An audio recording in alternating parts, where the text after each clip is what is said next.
Hello everyone, कैसे हो आप लोग। आई होप आप सब बहुत बढ़िया होंगे। ये हमारा फर्स्ट चैप्टर यानी कि इलेक्ट्रिक चार्ज एंड फील्ड का यहाँ पर तीसरा वाला पार्ट है। ये हमारा पार्ट 3 है। इससे पहले पार्ट 1 आ चुका है। अगर आपने नहीं देखा है तो प्लीज उसको देखना, बहुत अच्छे क्वेश्चन है। पार्ट 1 में हमने डिस्कस किए थे कूलम्स लॉ के ऊपर, जो क्वेश्चन बेस्ड थे प्रीवियस ईयर एग्जाम्स में आ चुके थे।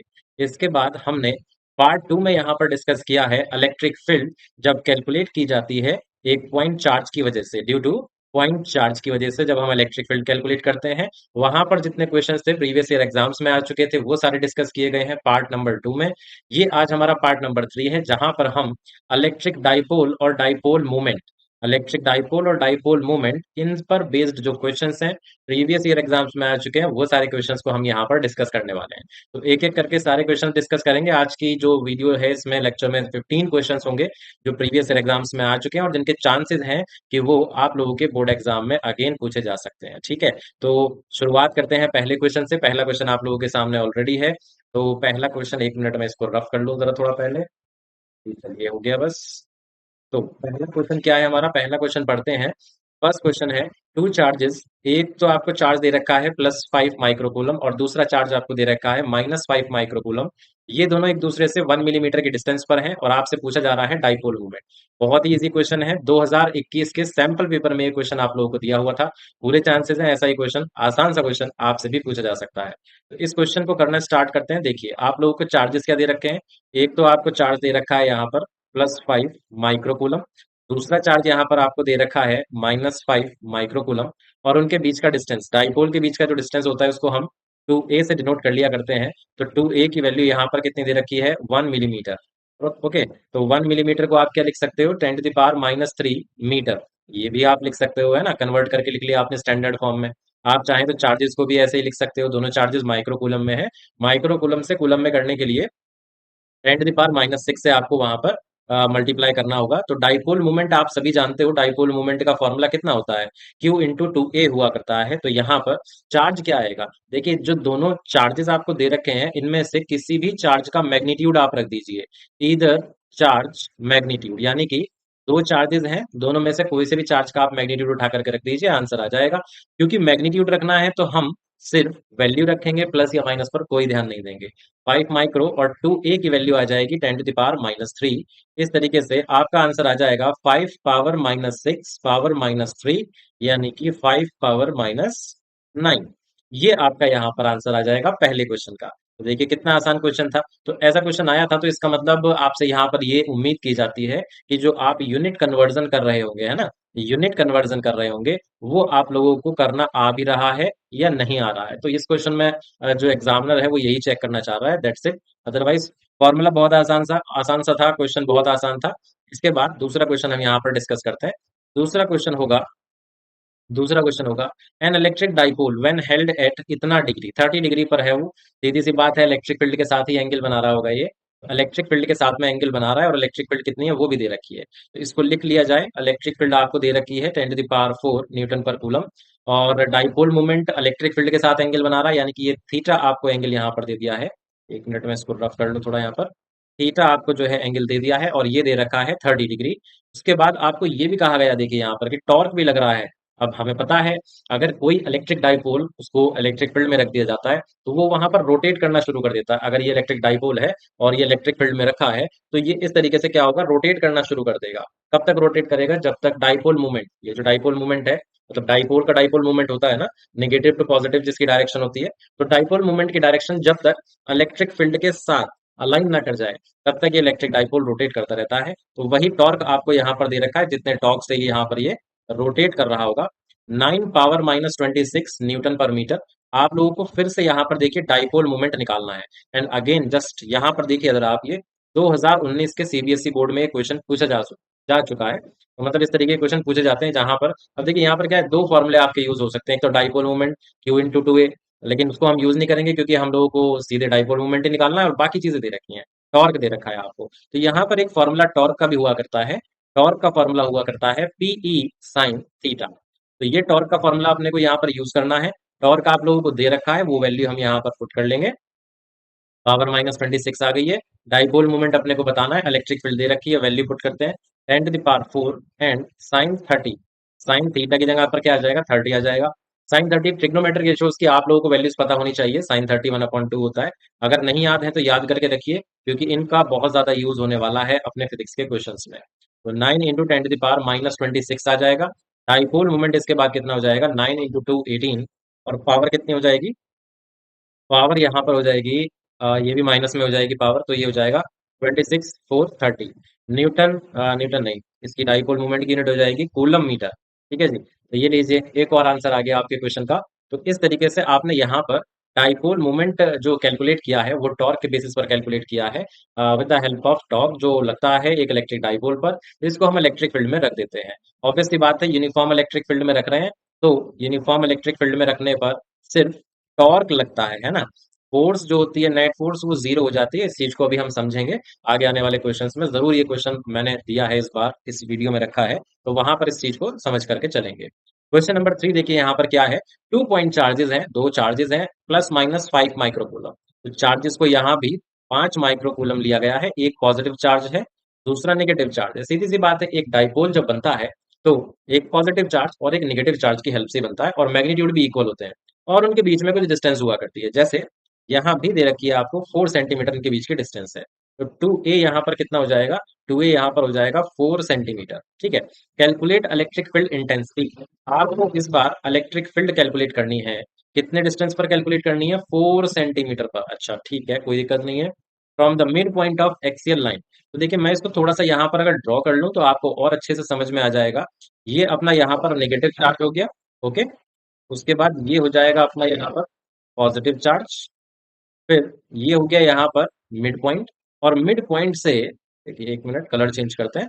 मिड पॉइंट से आपको 4 सेंटीमीटर पर, 4 सेंटीमीटर पर एक दूसरा पॉइंट दे रखा है, जिस पॉइंट पर आपको क्या पता करना है, जिस पॉइंट पर आपको इलेक्ट्रिक फील्ड पता करनी है ना। तो ये वो हो गया पी पॉइंट। इसको मान लिया हमने ए पॉइंट, और इसको मान लिया हमने बी पॉइंट। ठीक है जी। ये ओ हो गया जो सेंटर है डाइपोल का। अब देखिए यहाँ पर आप कौन सा फॉर्मूला लगाएंगे। देखो यहाँ पर ना क्वेश्चन में कैच है। यहाँ पर कैच क्या है मैं अभी बताता हूँ आपको। सीबीएसई दिल्ली 2020 के अंदर क्वेश्चन पूछा गया था, ये इंपॉर्टेंट क्वेश्चन है। देखो यहाँ पर बच्चे क्या धोखा खा जाएंगे, बच्चे धोखा ऐसे खा जाएंगे कि बच्चे जो है याद करते हैं ये वाला फॉर्मूला एक्सीएल के केस में, ये वाला फॉर्मूला याद करते हैं K × 2P/R क्यूब। बट हम यहाँ पर ये फॉर्मूला यूज नहीं कर सकते हैं, है ना। नहीं कर सकते हैं, क्यों नहीं कर सकते हैं, क्योंकि आर बहुत ज्यादा होना चाहिए ए से या 2a से। यानी कि जो डिस्टेंस है, ये वाली जो डिस्टेंस है ना, ओ से लेकर के पी तक की, ये जो डिस्टेंस है आर, इसको हम आर कहते हैं यहाँ पर, ये डाइपोल लेंथ से बहुत ज्यादा होनी चाहिए। लेकिन आप यहाँ देखोगे, आप यहाँ देखोगे आर जो है वो 4 सेंटीमीटर है, और जो 2a है वो भी 4 सेंटीमीटर है, तो ये कोई ज्यादा थोड़ी ना है। तो यहाँ पर आप ये वाला फॉर्मूला यूज नहीं कर सकते। यहाँ पर आपको ओरिजिनल फॉर्मूला यूज करना पड़ेगा। ओरिजिनल मतलब जो फॉर्मूला आप ये बनाते थे, ये एक कंडीशन रखने के बाद आता था, है ना। कंडीशन रखने से पहले जो फॉर्मूला होता था, वो फॉर्मूला आपको लेकर के चलना है। वो फॉर्मूला क्या है, देखिए मैं बताता हूँ आपको। के इज, सॉरी नॉट के, E is equal to K 2 P R upon R² plus A² whole to the power 3/2। ये फॉर्मूला रहा करता था बेटा। ठीक है जी। ये फॉर्मूला, एक मिनट रुकेगा, यहाँ पर पावर जो हुआ करती थी वो 2 हुआ करती थी। ठीक है। पावर जो हुआ करती थी वो 2 हुआ करती थी। इस तरीके से हम जो है यहाँ पर कर दिया करते थे।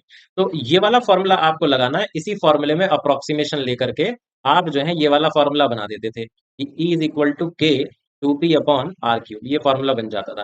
बट यहाँ पर क्या है, ये वाला फॉर्मूला नहीं लगेगा, ये वाला फॉर्मूला लगेगा। बिकॉज जो डिस्टेंस है अभी मैंने बताया वो जो है कंपेरेबल है ना। बहुत ज्यादा नहीं है, जो आर की वैल्यू है वो बहुत ज्यादा नहीं है। तो देखिए आपको, क्योंकि यहाँ पर फॉर्मूले में ए की वैल्यू पुट करनी है, तो मैं यहाँ पर वैल्यूज को लिख लेता हूँ एक बार। आर की वैल्यू तो 4 सेंटीमीटर हो गई है, लेकिन ये जो 2a आपको 4 सेंटीमीटर दे रखा था, इसमें से आप ए को कैलकुलेट करिए। ए की वैल्यू हो जाएगी 2a, क्योंकि अपने को फॉर्मूले में ए पुट करना है, 2a पुट नहीं करना है। तो चलिए अब इलेक्ट्रिक फील्ड का हम फॉर्मूला यहाँ पर पुट कर देते हैं। K 2P/R square plus A² and whole square. यहाँ पर ए की वैल्यू हो जाएगी 3 × पावर 9। देखिए कैलकुलेशन थोड़ी सी यहाँ पर बढ़ सकती है, क्योंकि हम ओरिजिनल फॉर्मूला यूज कर रहे हैं। उसके बाद में पी कितना हो जाएगा, Q × 2a। देखिए आप जानते हैं ना पी की वैल्यू कितनी होती है, Q × 2a हुआ करती है। तो चार्ज कितना है, 5 माइक्रो, और डिस्टेंस कितना था, ये था 4 सेंटी। तो 4 सेंटी यानी कि 5 4 20, -2 यहाँ से आएगा, -6 यहाँ से आएगा, यानी कि -8। तो p की वैल्यू कितनी होगी, ये आप वैल्यू आप डायरेक्ट यहाँ पर पुट कर लो, है ना, डायरेक्ट पुट कर लो। कितना हो जाएगा ये 20 इंटू 10⁻⁻8 इंटू आर। आर आपको 4 सेंटीमीटर दे रखा है, ये आपने पुट कर लिया, अपॉन, अब अपॉन में आ जाते हैं, आर स्क्वायर। देखिए इसकी वैल्यू हम अलग से कैलकुलेट कर लें, अलग से कैलकुलेट करेंगे तो यहाँ पर ज्यादा स्टेप्स नहीं बढ़ेंगे हमारे। तो आर की वैल्यू है 4 स्क्वायर, मैं अभी सेंटीमीटर में ही रख रहा हूँ वैल्यू, क्योंकि यूनिट को बाद में कन्वर्ट कर लेंगे हम।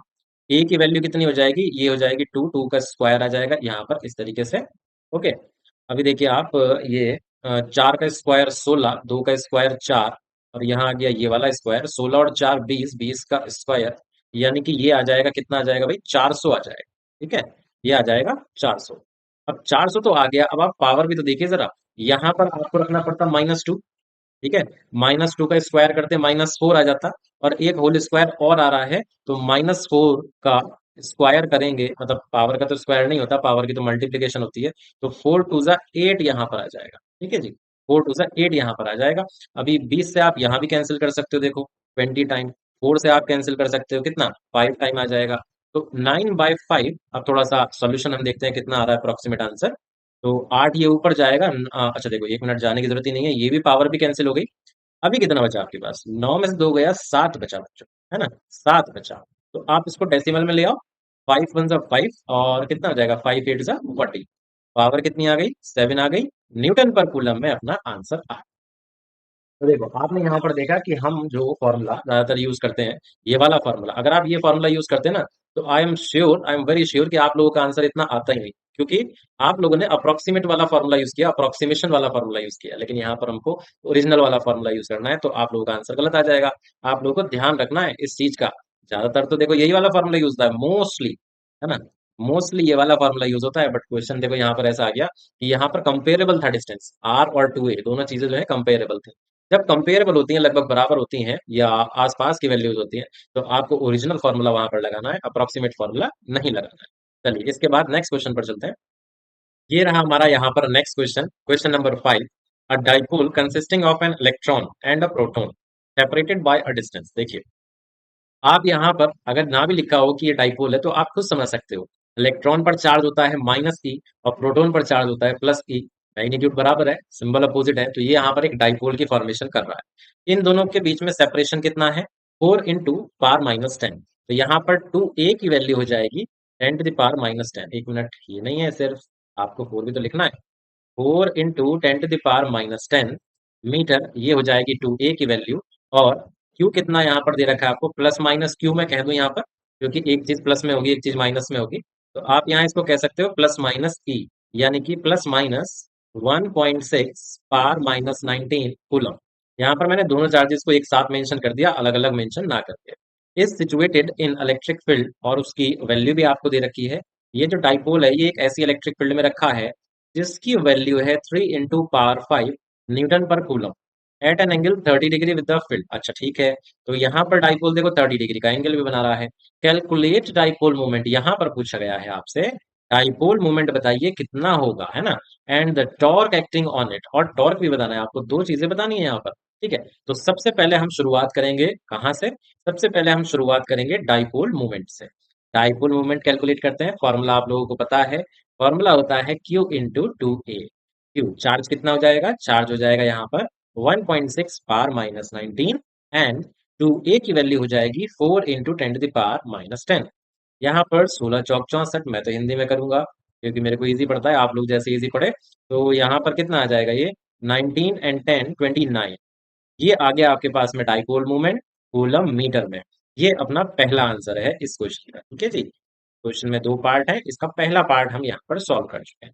नेक्स्ट पार्ट अब हम यहाँ पर करते हैं, सेकंड लिख देता हूँ मैं यहाँ पर। टॉर्क अपने को बताना है, टॉर्क का फॉर्मूला क्या होता है, आपने अभी अभी डिस्कस किया था कुछ टाइम पहले कि torque equal to P E sine theta होगा। पी हम ऑलरेडी कैलकुलेट कर चुके हैं, कितना आ जाएगा 6.4 × 10⁻⁻29। ई इलेक्ट्रिक फील्ड आपको दे रखी थी बच्चों, 3 × 10⁻⁵ दे रखी है, एंड एंगल आपको दे रखा था 30 डिग्री। ये कोई बात नहीं है, तो यहाँ पर 6.4 देखिए अपॉन में आ जाएगा 2। ये 2 क्यों आया, देखो अब साइन 30 की वैल्यू कितनी होगी, 1/2, यानी कि 2 डिनोमिनेटर में है, तो वहां पर मैंने 2 को लिख दिया साथ में। इंटू 3, और अब मैं पावर सब सॉल्व करके लिख दूंगा वहां पर। -24 ये पावर आ जाएगी। इसके बाद आगे का पार्ट यहाँ पर करा जाए, तो आगे का पार्ट अगर हम करते हैं तो torque is equal to 3.2 into 3 into power कितनी हो जाएगी, -24। सिंपल मल्टीप्लीकेशन है, अभी आंसर आ जाएगा आप लोगों का। 3 2 6, 3 3 9, 9.6 10⁻²4। टॉर्क का आंसर आ रहा है बच्चे ये, और ये आएगा न्यूटन मीटर में। ये आपके क्वेश्चन का सेकंड पार्ट का आंसर भी आ गया। तो torque, dipole movement, electric field, rotation, angle, यही सब चीजें देखिए आप लोग देख रहे हो, बार बार यहाँ पर रिपीटेडली पूछा जा रहा है। 2018 कंपार्टमेंट में ये क्वेश्चन आया हुआ है बच्चों। नेक्स्ट क्वेश्चन पर चलते हैं। नेक्स्ट क्वेश्चन हमारा ये रहा, question number 5। Calculate the electric field. Electric field हमको कैलकुलेट करनी है, ठीक है। Due to an electric dipole of length, dipole length आपको दे रखी है। डाइपोल लेंथ हम 2a से डिनोट करते हैं, तो वो हमने लिख दिया यहाँ पर। हैविंग चार्जेस, अब आपको चार्जेस भी दे रखे हैं, तो यहाँ पर आप +-1 माइक्रोकूलम लिख लोगे इस तरीके से, यानी कि +-10⁻⁻6 कूलम ये आपको दे रखा है। अच्छा, इक्वेटोरियल पॉइंट पर आपको ये डिस्टेंस दे रखी है, तो इक्वेटोरियल पॉइंट की जो डिस्टेंस होगी वो आर से मेंशन करते हैं हम। और सीधी सी बात है कि ये सेंटर, डाइपोल के सेंटर से ये डिस्टेंस ली जाती है। तो आउटसाइड दिल्ली 2017 में ये क्वेश्चन हमसे पूछा गया है। क्वेश्चन करना स्टार्ट करते हैं बच्चों। आप लोग यहाँ पर जरा 1 मिनट देखो, चेक करो, ऑब्जर्व करो पहले जरा। ये जो डाइपोल लेंथ है ना, और जो ये आर की डिस्टेंस है, देखिए यहाँ पर ये भी कंपेरेबल है। एक 10 सेंटीमीटर है और एक 12 सेंटीमीटर है। तो आप कर सकते हो यहाँ पर ऐसा कि यहाँ पर भी आप अप्रोक्सीमेट फॉर्मूला, अप्रोक्सीमेशन फॉर्मूला क्या होता था ये इक्वेटोरियल वाले केस में, AP/r³ हुआ करता था, है ना। तो आप यहाँ पर ये वाला फॉर्मूला तो यूज कर सकते हो, लेकिन मैं चाहूंगा कि आप इसे यहाँ यूज ना करो, क्योंकि इतना ज्यादा कोई डिफरेंस नहीं है यहाँ पर डिस्टेंसेस में। तो आप यहाँ पर जो ओरिजिनल फॉर्मूला रहता था वो यूज करिए। वो मैं लिख के दे रहा हूँ, AP, उसके बाद आ जाएगा AP/r² +a²। बच्चों पिछले वाले क्वेश्चन में गलती हो गई हमसे, मेरे को याद आया अभी। अब गलती हो गई है तो करेक्शन कर लेते हैं। देखो यहाँ पर ये इस जगह पर ना ये माइनस आएगा। अभी मैंने वो वाला फॉर्मूला लिखा तो वहां याद आया मेरे को कि पिछले वाले क्वेश्चन में गलती हो गई। यहाँ पर माइनस आना था, उस जगह पर इक्वेटोरियल वाले केस में प्लस आया करता है, ठीक है। तो r² - a² यहाँ पर हो जाएगा। यहाँ भी करेक्शन करेंगे फिर हम, ये वाला, ये करेक्शन करेंगे तो यहाँ आ गया। और उसके बाद करेक्शन होगा ये वाली जो कैलकुलेशन अपने ने करी थी यहाँ पर, ये वाली, यहाँ माइनस, यहाँ माइनस, यहाँ माइनस। 16 में से 4 देखो यहाँ जाएगा, तो इसको भी करेक्ट कर लेते हैं, इसको मिटा ही देते हैं यहाँ से, ये सब रफ कर देते हैं। और कितना आ जाएगा, 12 आ जाएगा। 12 का स्क्वायर आप जानते हो 144 बनेगा। तो उस चीज को हम यहाँ पुट करते हैं पहले, ये कैलकुलेशन दोबारा करनी पड़ेगी अपने को। फिर आपने 20 से कैंसिल तो कर सकते हो, पहले आप एक काम करो, 4 से कैंसिल कर लो, ये वाला जो 4 था। 4 3 ज़ा 12, 4 6 ज़ा 24। अभी आप 3 से कैंसिल कर सकते हो, 3 यहाँ आ जाएगा 12। फिर 3 से कैंसिल कर सकते हो, ये 4 आ गया, और ये 4 से ये 20 कैंसिल हो जाएगा 5 टाइम। देखो कुछ बचा ही नहीं यार, है ना। ये सब कुछ नहीं बचा यहाँ पर, देखो सब जो है कैंसिल हो गया। सिर्फ एक छुटकू सा आपका आंसर आ जाएगा यहाँ पर। और वो छुटकू सा आंसर कितना आएगा, देखिए, ये सब कैंसिल, पावर यहाँ बच रही है और यहाँ बच रही है, पावर ये 7 आ जाएगी। और ये देखो यहाँ पर 5 बच रहा है बस, और कुछ भी नहीं बच रहा, सब कैंसिल हो गया। तो ये करेक्शन अपने को यहाँ पर करनी थी, बिल्कुल सही कह रहे थे आप लोग। यहाँ पर जो है ये इस तरीके से करेक्शन करनी पड़ेगी अपने को। चलिए जी, कोई बात नहीं, हो जाता है इस तरीके से, तो चलता रहता है ये तो। अब यहाँ पर देखिए आ गए, मेरे को यहाँ पर लिखा ना मैंने फॉर्मूला, तो मेरे को एकदम से ये क्लिक किया दिमाग में कि यार अपने ने यहाँ पर गलती कर दी है, तो वहां पर प्लस की जगह माइनस आएगा, यहाँ प्लस आएगा। और देखिए पावर कितनी हो जाएगी, यहाँ पर पावर हो जाएगी 3/2। इस चीज का भी अपने को ध्यान रखना है। तो के की वैल्यू कितनी हो जाएगी, 9 × 10⁻⁹। डाइपोल मूवमेंट अपने को दे नहीं रखा, तो हम लिख लेते हैं इस तरीके से, Q × 2a। अपॉन में आ जाएगा ये r², यानी कि 12, 12 का स्क्वायर प्लस ए कितना हो जाएगा, 5 हो जाएगा। देखो भाई 2a की वैल्यू 10 है, तो a की वैल्यू कितना हो जाएगी, 5 हो जाएगी। 5 का स्क्वायर और ब्रैकेट में इसका स्क्वायर। और पावर देखिए यहाँ पर -8 आ जाती है, अगर आप अंदर सेंटीमीटर में रखी है आपने वैल्यू, बट ओवरऑल तो आपको रखनी है ना मीटर में, तो कन्वर्ट करोगे आप, तो 2 बार स्क्वायरिंग हो रही है देखो यहाँ पर। तो 10⁻⁻2 इसका स्क्वायर, और फिर एक बार और स्क्वायर, तो ये कितना आ जाएगा, 2 2 ज़ा 4 2 ज़ा 8 आ जाएगा। इस हिसाब से पावर जो है -8 मैंने लिख दिया यहाँ पर। पिछले क्वेश्चन में भी किया था मैंने, अगर आप लोगों ने नहीं समझा होगा तो वहां पर एक बार समझ लेना, कोई दिक्कत नहीं है। ऑनलाइन मतलब ये तो वीडियो लेक्चर है, इसको तो हम कितनी बार भी देख सकते हैं। 9 × 10⁻⁹ इंटू Q × 2a। Q कितना आ जाएगा? 10⁻⁻�6। हम सिर्फ मैग्नीट्यूड रखेंगे। 2a की वैल्यू कितनी है? 10 सेंटीमीटर है। सेंटी मतलब -2। फिर अपॉन में कितना आ गया? 12 का स्क्वायर 144, 5 का स्क्वायर आया 25। ये मैंने यहाँ पर इस तरीके से ब्रैकेट में किया, स्क्वायर कर दिया मैंने यहाँ पर। ठीक है, ठीक है जी। इंटू कितना आ जाएगा? 10⁻⁻8 आ जाएगा। अभी मेरे को क्या करना है, पावर सॉल्व करके लिखता हूं मैं सारी। तो 6 और 2 8, 9 और 1 10, 10 में से 8 गया बेटा, 2 बचेगा। ओके, अभी यहाँ पर बना मेरे को 169 बन रहा है, स्क्वायर कर दिया मैंने, और 10⁻⁻8 आ जाएगा। ये कैलकुलेशन थोड़ी सी देखो यहाँ पर लेंदी हो गई, है ना। 169 का स्क्वायर तो भाई हमें तो आता नहीं है, आपको आता है तो अच्छी बात है। वरना तो कोई प्रॉब्लम नहीं है, कर लेंगे, चलो इसको सॉल्व कर लेंगे। तो कितना आ जाएगा ये, इसको मैं कैलकुलेटर से कर लेता हूँ, हमारा टाइम थोड़ा सा सेव हो जाएगा। तो 28,561, और ये पावर जो है ये 8 ऊपर चली जाएगी, इज इक्वल, ये आया बच्चों 3.11। पावर में आ रहा है आंसर, पावर में कितना है? -4। तो ये -4 आ रहा है यहाँ पर, और 8 और 2 ये 10 हो जाएगा। तो ये 10 मैं यहाँ पर लिख देता हूँ, अपना आंसर यहाँ पर आ जाएगा 3.11 10⁶। ठीक है जी, 10⁶ Newton per coulomb electric field है। तो ये आ गया आंसर। अब देखो यहाँ पर आपको एक चीज ध्यान रखनी है। अभी यहाँ पर ना ये वैल्यू बहुत बड़ी बन गई यार, और वैल्यू बहुत बड़ी बन गई तो ये देखो एग्जाम में तो हमसे ऐसा पॉसिबल नहीं है ना कि 169 का स्क्वायर करें और फिर इतना बड़ा नंबर आएगा, फिर उसको डिवाइड करेंगे हम। तो यहाँ पर आप ऐसे केस में क्या कर सकते हो, देखो वहां तो क्या हो रहा था, माइनस हो रहा था, कहाँ पर? एक्सीएल वाले केस में, एक मिनट, ये देखो यहाँ पर, यहाँ क्या हो रहा था, ये माइनस हो रहा था, ये माइनस हो रहा था यहाँ पर। तो वैल्यू जो है छोटी हो गई थी, तो उसका स्क्वायर भी कम बैठ रहा था, है ना।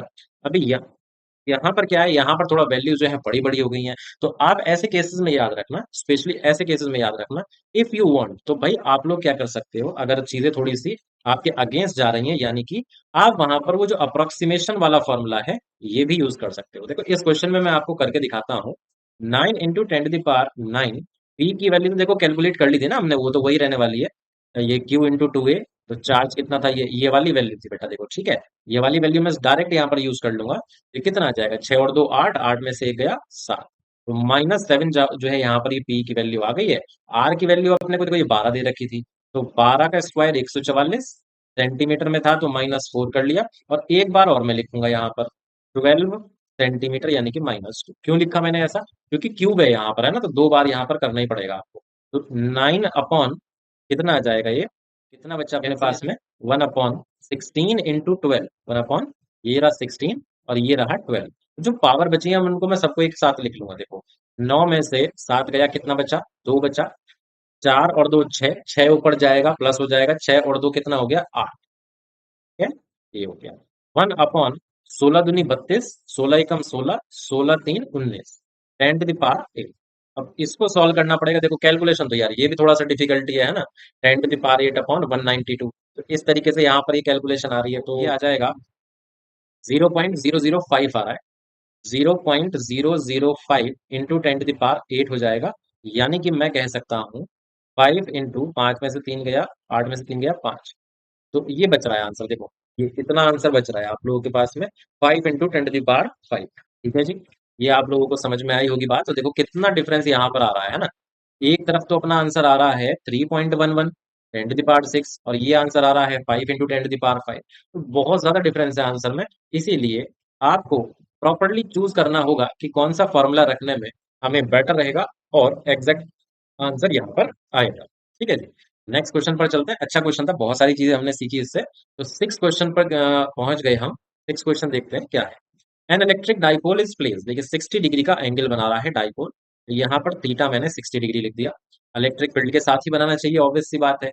मैग्नीट्यूड दे रखा है आपको इलेक्ट्रिक फील्ड का, ये है 4 × 10⁵ न्यूटन पर कूलम।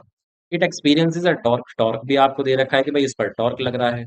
टॉर्क अपने को दे रखा है 8√3 न्यूटन मीटर। आगे क्या दे रखा है? Length of dipole, dipole length आपको दे रखी है। डाइपोल लेंथ हम 2a से लिखते हैं। 2a कितना हो जाएगा? 4 सेंटीमीटर हो जाएगा। Determine the magnitude of either charge, तो ईदर चार्ज का जो है मैग्नीट्यूड आपको फाइंड करना है, यानी कि पॉजिटिव और नेगेटिव दोनों चार्जेस का मैग्नीट्यूड तो सेम रहता है। तो वो आपको मैग्नीट्यूड यहाँ पर पता करना है कि कितना होगा। क्योंकि टॉर्क दिया है, क्योंकि टॉर्क दिया है, तो हम टॉर्क का ही फॉर्मूला यूज करने वाले हैं। टॉ इज इक्वल टू होता है P E sine theta. Tau is equal to dipole moment हम जानते हैं कितना होता है, Q into two A E sine theta. यहां से आप चार्ज का फॉर्मूला ही बना लो पहले, तो कितना आ जाएगा, torque upon two a into e into sine theta. ठीक है जी, ये आ गया। अब वैल्यूज पुट करते हैं। ठीक है, अब वैल्यूज पुट करेंगे और जल्दी से अपना आंसर फाइंड कर लेंगे। टॉर्क दे रखा है अपने को 8√3, फिर अपॉन में डाइपोल लेंथ देखो कितनी है 4 सेंटी, यानी कि -2। इलेक्ट्रिक फील्ड कितनी है 4 पावर 5, 4 पावर 5, और साइन 60 आ जाएगा, है ना, थीटा कितना है 60 है। साइन 60 पता होना चाहिए अपने को √3 अपॉन में 2। अपॉन के अपॉन में आया तो हमने उसको ऊपर पहुंचा दिया। ठीक है जी, √3 से √3 कैंसिल, 4 से कैंसिल हो गया 2 टाइम, 2 × 2 4 होता है, ये भी कैंसिल हो गया, सब कैंसिल हो गया, पावर में ही आंसर आएगा भाई अपना यहाँ पर। कितनी आई पावर देखो, 5 में से 2 गया 3, और ऊपर जाएगा वो हो गया -3। तो चार्ज का आंसर आ गया अपने पास में इतना। ठीक है जी, आई होप आपको समझ में आ गया होगा। अगर आप इसे माइक्रो कूलम में कन्वर्ट करना चाहते हो तो आप इसे कितना लिख सकते हो, आप इसे लिख सकते हो 1000 माइक्रो कूलम। इतना आंसर आ जाएगा, ऐसे लिख लो इसको 1000 माइक्रो कूलम, ये आंसर आ जाएगा। ठीक है, देखो क्वेश्चन बहुत अच्छा था, यहाँ पर अलग से थोड़ा सा हमको चीजों को लेकर के चलना पड़ा। 2019 में ये आप लोगों का दिल्ली दिल्ली बोर्ड जो है सीबीएसई में, जो दिल्ली रीजन है, वहां पर ये क्वेश्चन पूछा गया था। 6 क्वेश्चन था ये हमारा। चलिए नेक्स्ट क्वेश्चन पर चलता है। ओके, तो यहाँ पर न्यूमेरिकल नहीं है इस बार क्या है, यहाँ पर आपको electric line of force draw करनी है 2000 कह रहा हूँ मैं इलेक्ट्रिक डाइपोल की वजह से। तो एक यहाँ पर हो जाएगा पॉजिटिव चार्ज, एक यहाँ पर हो जाएगा नेगेटिव चार्ज। एक मिनट रुकिए, हाँ जी, एक यहाँ पर हो जाएगा नेगेटिव चार्ज, और यहाँ पर हम इलेक्ट्रिक फील्ड लाइंस को ड्रॉ कर देंगे। तो ये क्वेश्चन 1 मार्क में आया था आपका, और ये अभी आया है, ये 21 और 22 दोनों एग्जाम्स में पूछा गया था। 21 में तो एग्जाम ही नहीं होता, सैंपल पेपर में था, और 22 में ही क्वेश्चन आया था पेपर के अंदर। तो यहाँ पर देखो इलेक्ट्रिक फील्ड लाइंस आपको पता है ना कि पॉजिटिव चार्ज से चलती हैं और नेगेटिव तरफ जाती हैं, खत्म हो जाती हैं। तो एक तो आप सीधे स्ट्रेट लाइन ड्रॉ कर दोगे, फिर एक इस तरीके से आप ड्रॉ कर देना, बिल्कुल ऐसे ही सिमेट्री आप लेकर के जाना, नीचे से भी जाएगा ये या इलेक्ट्रिक फील्ड लाइन। फिर एक बार आप और ऐसे कर सकते हो, है ना। आप कोशिश करना कि इलेक्ट्रिक फील्ड लाइन एक दूसरे को ना कट ना करें, कैंसिल ना करें, मतलब इंटरसेक्ट ना करें। तो इस चीज का आप थोड़ा सा यहाँ पर ध्यान रखें। ओके, इस तरीके से आपने ड्रॉ कर दिया, ये माना जाएगा कि ये इलेक्ट्रिक फील्ड लाइन बहुत दूर से कवर होते हुए आ रही है। तो ये होगी डायरेक्शन फील्ड लाइंस की। इधर भी आपने डायरेक्शन को रिप्रेजेंट कर दिया। बिल्कुल ऐसे ही आप जो है यहाँ भी दिखा दीजिए इस तरीके से, है कि ये इलेक्ट्रिक फील्ड लाइंस यहाँ पर जा रही हैं पॉजिटिव चार्ज से। ऐसे इधर दिखा दीजिए कि भैया ये इलेक्ट्रिक फील्ड लाइंस जो हैं ये आ रही हैं, है ना, ये आ रही हैं। अब इसके बाद एक फील्ड लाइन आप इधर भेज दीजिए, एक फील्ड लाइन आप इधर से ले आइए, एक फील्ड लाइन आप यहाँ बना सकते हो, एक फील्ड लाइन आप यहाँ बना सकते हो, एक आप इधर बना दोगे, एक आप इधर बना दोगे। देखो ये सिमेट्री हो गई, यहाँ पर सिमेट्री से जो है ना हमने एक डिजाइन भी बन गया आपका यहाँ पर। और देखो कितना आपने ब्यूटीफुली यहाँ पर एक इलेक्ट्रिक फील्ड लाइन का जो है यहाँ पर स्ट्रक्चर ड्रॉ कर दिया, एक तरीके से कह सकते हो आप। तो ये आप अगर इस तरीके से ड्रॉ कर दोगे तो आपको 1 मार्क पूरा पूरा मिल जाएगा। 1 मार्क में ही आएगा ऐसा क्वेश्चन, ज्यादा मार्क्स में नहीं आएगा, कोई इतनी बड़ी भी बात नहीं है इसको ड्रॉ करना। ठीक है, 7th क्वेश्चन था ये। 8th क्वेश्चन पर चलते हैं। When does an electric dipole placed in non-uniform electric field, देखिए ये आ गया यहाँ पर क्वेश्चन, इसी क्वेश्चन की बात मैं कर रहा था। नॉन यूनिफॉर्म इलेक्ट्रिक फील्ड में एक्सपीरियंस करता है zero torque but non zero force. When does an electric dipole placed in non-uniform electric field experiences a zero torque but non-zero force? देखिए दो चीजें हो सकती हैं, थोड़ा सा ध्यान से समझेंगे क्वेश्चन को हम। दो चीजें हो सकती हैं, एक इलेक्ट्रिक फील्ड यूनिफॉर्म है, दूसरा इलेक्ट्रिक फील्ड जो है वो नॉन यूनिफॉर्म। दूसरा इलेक्ट्रिक फील्ड जो है वो नॉन यूनिफॉर्म है ना। नॉन यूनिफॉर्म कैसी होगी और यूनिफॉर्म कैसी होगी, दोनों चीजें मैं आपको बताता हूँ। ओके, दोनों चीजें मैं आपको बताता हूँ यहाँ पर।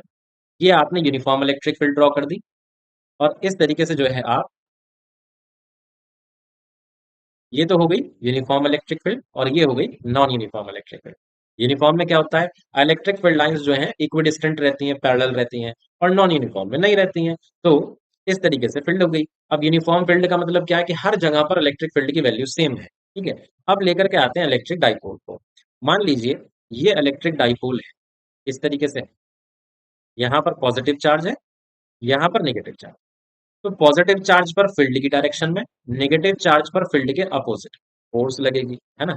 ये जो फोर्स लगती है, एक मिनट रुको, ये जो फोर्स होती है, इस वाले चार्ज पर भी क्यू ई लगती है, इस वाले चार्ज पर भी क्यू ई लगती है। मैग्नीट्यूड बता रहा हूं मैं ना, डायरेक्शन अपोजिट है, क्योंकि मैग्नीट्यूड सेम है, मैग्नीट्यूड सेम है, और डायरेक्शन क्या है, डायरेक्शन क्या है भाई, डायरेक्शन अपोजिट है। ठीक है जी। तो नेट फोर्स, नेट फोर्स कितनी हो गई, जीरो हो गई। ठीक है, लेकिन टॉर्क लग रहा है, टॉर्क लग रहा है। अब ये टॉर्क भी खत्म हो जाएगा, ये टॉर्क भी खत्म हो जाएगा जब ये डाइपोल रोटेट करते करते कुछ इस सिचुएशन में आ जाएगा। पॉजिटिव चार्ज यहाँ, नेगेटिव चार्ज यहाँ, फोर्स तब भी लग रही होगी इधर, तब भी लग रही होगी इधर, यानी कि अपोजिट डायरेक्शन में फोर्स तब भी लग रही होगी, बट नेट फोर्स जीरो हो गई है। अब टॉर्क भी कितना हो गया है, जीरो हो गया है ना। जब इलेक्ट्रिक फील्ड और डाइपोल मूवमेंट एक दूसरे के पैरेलल हो जाते हैं यूनिफॉर्म इलेक्ट्रिक फील्ड में, टॉर्क भी जीरो हो जाता है और नेट फोर्स भी जीरो हो जाती है, ये आपको ध्यान रखना है। अगर डाइपोल मूवमेंट पैरेलल नहीं है इलेक्ट्रिक फील्ड के, तो टॉर्क जीरो नहीं होगा, लेकिन फोर्स तो जीरो होगी ही होगी, नेट फोर्स जीरो होगी ही होगी। वो मैंने आपको दोनों केसेस दिखा दिए यहाँ पर। अब इसी चीज को देखो यहाँ पर पढ़ते हैं दूसरी वाली इलेक्ट्रिक फील्ड में। मान लीजिए इस तरीके से यहाँ पर ये डाइपोल रखा, ठीक है। थोड़ा सा इसको मुझे और जो है ना इधर बनाना चाहिए, इधर, इधर बनाना चाहिए। ठीक है, ये पॉजिटिव चार्ज हो गया, ये हो गया अपना नेगेटिव चार्ज, राइट। अब देखो, यहां पर फोर्स लगेगी फील्ड की डायरेक्शन में, इधर फोर्स लगेगी फील्ड के अपोजिट डायरेक्शन में। अब यहां पर फोर्स हो गई क्यू ई वन, यहां पर फोर्स हो गई क्यू ई टू। फोर्स का फॉर्मूला होता है क्यू ई, उसकी हेल्प से मैंने बताया आपको। अब हम यहाँ पर एक डिफरेंस देख रहे हैं, इधर तो हम रख रहे थे सिंपली क्यू ई, और इधर हम रख रहे हैं क्यू ई वन और क्यू ई टू। ऐसा क्यों है, क्योंकि इलेक्ट्रिक फील्ड इस बार नॉन यूनिफॉर्म है, हर जगह पर इलेक्ट्रिक फील्ड की वैल्यू अलग अलग होगी, इसलिए हम अलग अलग रख रहे हैं। अच्छा, अगर अलग अलग रख रहे हैं तो in that case net force क्या जीरो हो पाएगी, जी बिल्कुल जीरो नहीं होगी, क्योंकि आप क्या करोगे, क्यू ई वन में से क्यू ई टू घटाओगे, अब ये चीज इसके इक्वल तो है ही नहीं, तो नेट फोर्स इस केस में जीरो नहीं आएगी। पहली चीज हमें यहाँ पर समझ में आ गई। अब क्या यहाँ पर टॉर्क जीरो होगा, ना जी, टॉर्क तो लगेगा, क्योंकि देखो अभी इस केस में डाइपोल मोमेंट इलेक्ट्रिक फील्ड के लगभग पैरेलल नहीं हो रहा, पैरेलल पूरा तो नहीं हो पाएगा क्योंकि यहाँ पर फील्ड लाइंस ही अलग अलग है, तो लगभग जो है पैरेलल नहीं हो पा रहा है। ठीक है, तो टॉर्क तो यहाँ पर अभी लगेगा, कब तक लगेगा, अभी ये नहीं है, कब तक लगेगा, जैसे ही डाइपोल मूवमेंट इलेक्ट्रिक फील्ड के पैरेलल हो जाएगा, टॉर्क लगना हो जाएगा बंद, यानी कि टॉर्क हो जाएगा zero. But net force, net force ना तो पहले जीरो थी, ना अब जीरो होगी, ना अब जीरो होगी। क्यों जीरो नहीं होगी, क्योंकि भाई मैग्नीट्यूड ही बराबर नहीं है। अब चाहे जो डाइपोल मूवमेंट है, देखो ये वाली कंडीशन, चाहे भले से ये वाली कंडीशन हो जाए, ऐसी वाली कंडीशन, ये वाली कंडीशन हो जाए, फोर्सेस अब भी लगती रहेंगी, लेकिन बराबर फोर्सेस नहीं होंगी अपोजिट डायरेक्शन में। अगर बराबर फोर्सेस नहीं है, डायरेक्शन भले ही अपोजिट है, तब भी नेट फोर्स जीरो नहीं है। जीरो होने के लिए क्या होना था, अपोजिट डायरेक्शन और मैग्नीट्यूड बराबर होना था, जो यहाँ हो ही नहीं सकता। तो ये वाला पर्टिकुलर केस है, देखो चार केसेस मैंने आपको बताया यहाँ पर, ये वाला पर्टिकुलर केस है जो इस क्वेश्चन में पूछा जा रहा है। When does N electric dipole, तो जब फील्ड जो है इलेक्ट्रिक फील्ड के सॉरी डाइपोल मोमेंट जो है इलेक्ट्रिक फील्ड के पैरेलल होगा, टॉर्क तब जीरो हो जाएगा, लेकिन नेट फोर्स नहीं लग रही होगी। यही देखिए आपसे कहा गया था यहाँ पर टॉर्क जीरो हो जाना चाहिए, और नेट फोर्स जो है वो जीरो नहीं होनी चाहिए, नॉन जीरो का मतलब जीरो नहीं होनी चाहिए। ये था आप लोगों का 8th क्वेश्चन। चलिए नेक्स्ट क्वेश्चन यहाँ पर डिस्कस करते हैं अभी। नेक्स्ट क्वेश्चन है क्वेश्चन नंबर 9। मेरे ख्याल से नहीं, न्यूमेरिकल तो नहीं है, थियोरेटिकल क्वेश्चन है। थियोरेटिकल नहीं मतलब लॉजिकल क्वेश्चन होगा यहाँ पर। डाइपोल मोमेंट आपको दे रखा है P, और इलेक्ट्रिक फील्ड में रखा हुआ है ये E। Right the value of angle between P and E, P और E के बीच का अपने को एंगल बताना है, थीटा बताना है।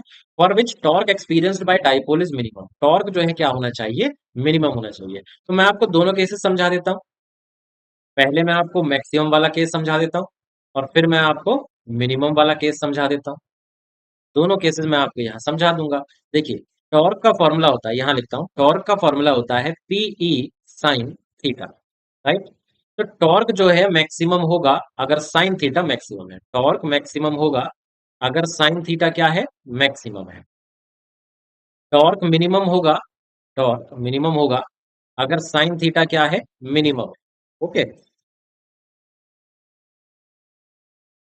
अब साइन थीटा मैक्सिमम कितनी होती है इसकी वैल्यू, इसकी वैल्यू होती है +-1। ठीक है जी। आप प्लस माइनस में भी चलो प्लस ही लेकर के चल लो, कोई दिक्कत नहीं है।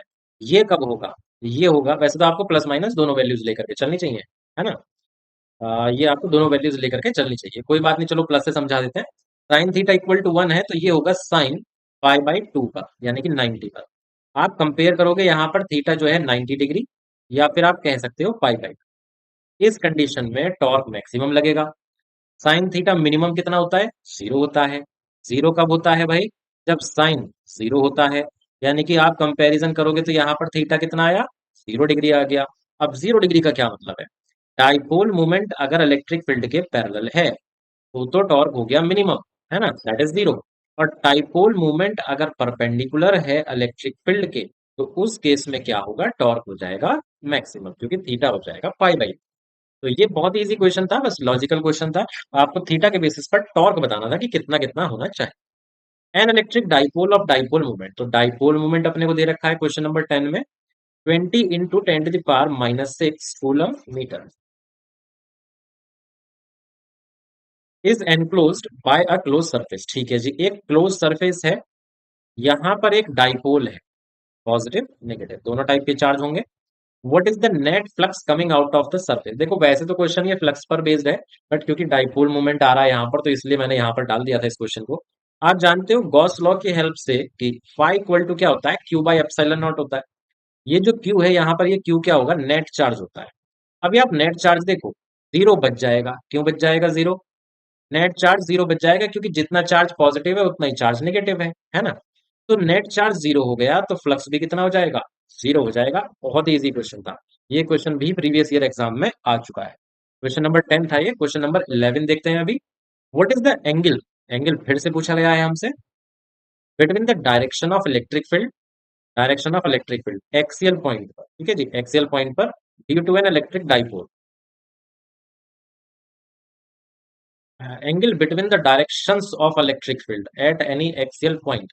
अब ये यहाँ पर देखिए, मेरे ख्याल से क्वेश्चन में डाइपोल मूवमेंट और इलेक्ट्रिक फील्ड, जो नेट इलेक्ट्रिक फील्ड होगी, उसके बीच का जो है यहाँ पर एंगल पता करना चाह रहे हैं। मेरे को ये लग रहा है क्वेश्चन में पढ़ने के बाद, शायद क्वेश्चन में यहाँ चीजें थोड़ी सी मिसिंग हो सकती हैं। तो इनके इसके बेसिस पर हम पहले पार्ट में, यानी कि जो एक्सियल पॉइंट पर हम फाइंड करते हैं, उस केस में हम पढ़ते हैं। देखो एक्सियल के केस में क्या होता है, एक्सियल के केस में अगर आप डाइ इलेक्ट्रिक फील्ड का वेक्टर क्वांटिटी में फॉर्मूला याद करते हो तो वो हुआ करता है K2P/r³, और यहाँ क्या आता है, आर कैप, यही तो आता है ना। यानी कि यहाँ पर टाइप, ये आर कैप नहीं होगा, ये पी कैप होगा, पी कैप। तो यहाँ पर आपको दिख रहा है कि पी वेक्टर और ई वेक्टर दोनों के दोनों क्या होंगे, एक डायरेक्शन में होंगे। कब, एक्सियल वाले केस में। आपको वेक्टर फॉर्म में भी याद करना चाहिए भाई, फॉर्मूला डायरेक्शन की हेल्प मिल जाती है, वरना बहुत फिगर वगैरह ड्रॉ करनी पड़ती है, समझ में नहीं आती चीजें। चलिए, तो इसके बाद ई पैरेलल ई हो गया अगर, तो यहाँ पर थीटा कितना हो जाएगा, 0 हो जाएगा। तो ये तो आया अपने पहले पार्ट का आंसर। अब ऐसे ही मैं दूसरे पार्ट का आंसर कैलकुलेट करता हूँ, ठीक है।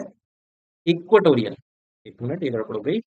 इक्वेटोरियल के केस में बताना है, इक्वेटोरियल, इस केस में आप जानते हो, हम जब फॉर्मूला लिखते थे तो ये आता था E vector equal to -K P/r³ and P cap.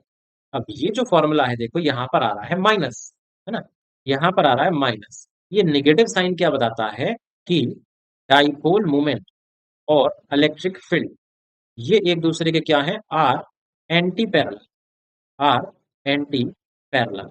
अब एंटी पैरेलल का क्या मतलब है, एंटी पैरेलल का मतलब है इलेक्ट्रिक फील्ड नेट तो रहा करती थी इस तरीके से, और डाइपोल मोमेंट रहा करता था इस तरीके से। तो एक अगर लॉजिक लगा करके हम देखें, क्योंकि डायरेक्शन अपोजिट है, तो इस केस में थीटा कितना आएगा दोनों के बीच में, यहाँ पर ये आएगा 180 डिग्री। देखिए, एक तो आप इस क्वेश्चन को ऐसे कर सकते हो। दूसरा, ये क्वेश्चन का मतलब ऐसे भी निकाला जा सकता है कि इलेक्ट्रिक फील्ड जो आती है दो इलेक्ट्रिक फील्ड आएंगे क्योंकि डाइपोल में दो चार्जेस आते हैं। भाई नेट इलेक्ट्रिक फील्ड जब हम फाइंड करते हैं तो नेट इलेक्ट्रिक फील्ड फाइंड करने के लिए आपको दो इलेक्ट्रिक फील्ड मिलती हैं दोनों चार्जेस की वजह से। तो हो सकता है ये E1 और E2 के बीच का जो है एंगल पता करना चाह रहे हैं, तो वो भी देखो यहाँ पर पता चल जाएगा। पी पॉइंट पर आप जानते हो इस तरीके से इलेक्ट्रिक फील्ड बनती थी डाइपोल के केस में, कौन से वाले में, एक्सियल वाले में। तो इस केस में तो क्या हो जाएगा, अगर इलेक्ट्रिक फील्ड के बीच का एंगल आप देख रहे हो तो एक्सियल वाले केस में थीटा आ जाएगा 180, इलेक्ट्रिक फील्ड्स के बीच का एंगल। अब अगर आप इक्वेटोरियल की बात कर रहे हो तो इक्वेटोरियल में हम जानते हैं एक डायरेक्शन ऐसे आती थी, बनाते थे वो ट्रायंगल टाइप बनाते थे, और एक डायरेक्शन इस तरीके से आया करती थी। ये 120 डिग्री जो है यहाँ पर एंगल बना करता था। तो इस केस में थीटा कितना हो जाएगा, 120 हो जाएगा। तो मैंने आपको क्वेश्चन देखो दोनों तरीके से बता दिया कि क्या ये एंगल पूछना चाह रहा है। देखो थोड़ा क्लैरिटी नहीं है यहाँ पर क्वेश्चन में, लेकिन मैंने आपको दोनों तरीके समझा दिए कि जो भी मतलब क्लैरिटी अगर आती है क्वेश्चन में तो जिस हिसाब से भी यहाँ पर पूछा जा रहा है थीटा, तो वो मैंने आपको समझा। ठीक है, 11th के बाद अब नेक्स्ट क्वेश्चन पर चलते हैं। ठीक है, इस क्वेश्चन का आंसर आप लोग बताना। What is electric flux through a cube of side 1 metre which encloses a dipole. ऐसा क्वेश्चन अभी अभी मैंने कराया है, तो ये क्वेश्चन आप लोगों के लिए वक्त समझ लीजिए आप लोग। क्वेश्चन नंबर 12 के बाद क्वेश्चन नंबर 13 देखते हैं क्या है। हाँ, question number 13, how much work will be done in rotating electric dipole stable से अनस्टेबल इक्विलिब्रियम। बहुत इंपॉर्टेंट क्वेश्चन है, बहुत बार पूछा जाता है। तो वर्क का फॉर्मूला आप जानते हो, P E P E cos theta 1 minus cos theta 2, यही तो हुआ करता है। तो W is equals to P E cos theta 1 minus cos theta 2। तो इस हिसाब से कितना हो जाएगा ये हो जाएगा हमारा आंसर पीई स्टेबल इक्विलिब्रियम के लिए थीटा 0 होता है, अनस्टेबल इक्विलिब्रियम के लिए 180 होता है, हम जानते हैं। तो यहाँ पर cos 0 आ जाएगा 1 और cos 180 आ जाएगा -1, के बाद ये आ जाएगा 2 पीई। ये आपका आंसर जो है आ जाएगा यहाँ पर। ठीक है जी, ये आपका आंसर यहाँ पर आ जाएगा। इतना वर्क करना पड़ेगा अगर आप स्टेबल से अनस्टेबल इक्विलिब्रियम में डाइपोल को रोटेट करा रहे हो तब। क्वेश्चन नंबर 14, देखिए ये क्वेश्चन मैं आप लोगों को होमवर्क में दे रहा हूँ। ठीक है, दो क्वेश्चन और दूंगा मैं होमवर्क में, एक तो ये क्वेश्चन नंबर 14 हो गया और एक क्वेश्चन नंबर 15। ये 15th वाला जो क्वेश्चन है इसमें तो draw variation of electric field. चलिए ये मैं आपको ऐसे ही बता देता हूँ, एक ही क्वेश्चन आपको होमवर्क में देते हैं। ये आपका ये ग्राफ हो गया, ठीक है, एक्सिस बना लिया हमने, इलेक्ट्रिक फील्ड हमने इस एक्सिस पर मेंशन कर दिया और डिस्टेंस हमने इधर मेंशन कर दिया। अब देखो पॉइंट चार्ज के लिए जो इलेक्ट्रिक फील्ड होती है वो फॉर्मूला होता है ए क्यू अपॉन आर स्क्वायर, यानी कि इलेक्ट्रिक फील्ड यहाँ पर आर स्क्वायर के इनवर्सली प्रोपोर्शनल है। और अच्छा देखो ये बना दिया हमने, तो इसको जरा मैं पहले बना देता हूँ। ये देखिए, वो बनाया हमने ऐसे करके, इनवर्स प्रोपोर्शनैलिटी के लिए ऐसा ग्राफ आता है। अभी दूसरी वाली जो चीज यहाँ पर दे रखी है वो है इलेक्ट्रिक डाइपोल की वजह से। तो डाइपोल की वजह से आप चाहे एक्सियल लें या चाहे आप इक्वेटोरियल लें, ये चीज आपको दोनों केसेस में देखने को मिल जाएगी कि इलेक्ट्रिक फील्ड यहाँ पर आर क्यूब के इनवर्सली प्रोपोर्शनल आएगी। तो क्यूब के केस में क्या होगा, हम इस तरीके से ड्रॉ कर देंगे इस, ये आ जाए। दोनों एक्सेस जो है, दोनों ग्राफ जो है यहाँ पर आप देख रहे होंगे एक पॉइंट पर इंटरसेक्ट भी कर रहे हैं। तो जिस पॉइंट पर इंटरसेक्ट कर रहे हैं उस पॉइंट पर पॉइंट चार्ज की वजह से और डाइपोल की वजह से, दोनों की वजह से जो इलेक्ट्रिक फील्ड होगी वो क्या होगी, इक्वल होगी। इस पॉइंट पर मतलब इस डिस्टेंस पर, कितने डिस्टेंस पर, पॉइंट चार्ज की वजह से और डाइपोल की वजह से, दोनों की वजह से इलेक्ट्रिक फील्ड क्या होगी, इक्वल होगी। ये आपको ध्यान रखना है। अब यहाँ पर ये मैंने कैसे ड्रॉ किया, ऐसे अलग अलग लाइन की, ये इसके लिए होगी और ये वाली लाइन इसके लिए होगी, ये कैसे पता चल रहा है, देखो ये तो पावर 2 के लिए है और ये पावर 3 के लिए है। मतलब आप जैसे जैसे नीचे चलते चले जाओगे ना, ग्राफ जितना नीचे आता चला जाएगा उतना ये पावर जो है बढ़ती चली जाएगी। आपको ऐसे जो है याद रखना है। मतलब अगर पावर 4 आ रही होती तो उसका ग्राफ हम इस तरीके से ड्रॉ कर देते, ये पावर 4 के लिए ग्राफ आ जाता। आई होप आपको मीनिंग समझ में आ गया किस तरीके से कर रहे हैं हम इसको ड्रॉ। तो ये थे आज के क्वेश्चन, 15 क्वेश्चन मैं इसमें लाया था वीडियो में। कुछ क्वेश्चंस में हमें टाइम लगा क्योंकि लॉजिक हमें वहां पर अच्छे से समझना था, चीजें मेरे को बतानी थी। आई होप आप लोग समझ गए होंगे सारी चीजों को। तो बहुत अच्छे क्वेश्चन थे आज। 15 में से कुछ क्वेश्चन मैंने आपको होमवर्क में भी दिए हैं, है ना। तो बहुत सारी चीजें हमको यहाँ पर पढ़ने को मिली। तो इसी के साथ यहाँ पर ये हो गया इसका वीडियो लेक्चर का एंड। तो अभी हम मिलेंगे आप लोगों से कल एक नई वीडियो के साथ। तब तक आप लोग ये क्वेश्चंस को पढ़िए, जो होमवर्क दिया गया है आपको वो करिए और उसका आंसर आप लोग जरूर बताना। तब तक thank you very much and keep studying.